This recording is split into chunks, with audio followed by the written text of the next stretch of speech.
Hi குட்டீஸ், உங்களுக்கு நம்ம ஏன் வெங்காயம் வெட்டும் போது அழுகுறோம்னு தெரியுமா? அதுக்கு பின்னாடி ஒரு சின்ன வேடிக்கையான கதை இருக்கு.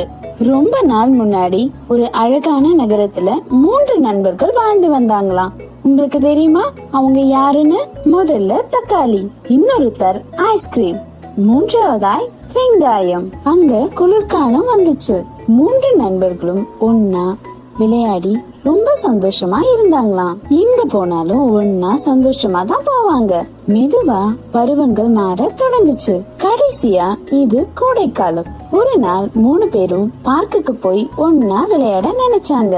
உங்க எல்லாருக்கும் கோடை காலத்துல காலநிலை எப்படி இருக்கும்னு தெரியும்ல? ஆமா, ரொம்ப சூடாதான் இருக்கும். இப்போ இத பத்தி ஐஸ்கிரீம்க்கு சுத்தமா தெரியாது. அப்போ அது தான் நண்பர்களோட விளையாட வீட்டை விட்டு வெளியே வந்துச்சு.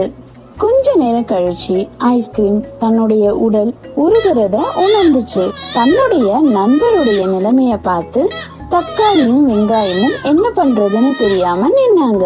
ரொம்ப விரைவா ஐஸ்கிரீம் மொத்தமா உருகி போனது. மத்த 2 பேரும் அழுதுகிட்டே வீட்டுக்கு போக ஆரம்பிச்சாங்க. அவங்க வீட்டுக்கு போற வழியில ஒரு சின்ன பையன் ஒரு பால் வச்சு விளையாடி கொண்டு இருந்தான்.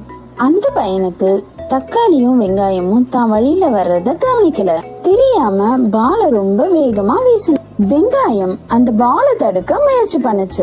ஆனா அதால முடியல. அவ்வளவுதான், பால் வேகமா வந்து தக்காளி தலையில கடினமா பட்டு தக்காளி கீழே விழுந்துச்சு. அந்த ராத்திரி வெங்காயம் தன்னுடைய 2 நண்பர்களை நினைச்சு ரொம்ப சோகமாயிடுச்சு. ஒண்ணுமே சாப்பிடல. அது கடவுள் கிட்ட கேட்டுச்சா, ஓ கடவுளே, என்னுடைய சிறந்த நண்பர்கள் இப்ப என் கூட இல்ல. நான் இப்போ இங்க தனியா அவங்களுக்காக அழுதுகிட்டே இருக்கேன். நாளைக்கு எனக்கு ஏதாவது ஒண்ணு ஆனா எனக்காக அழுக யாருமே இல்ல அப்படின்னு கேட்டுச்சான்.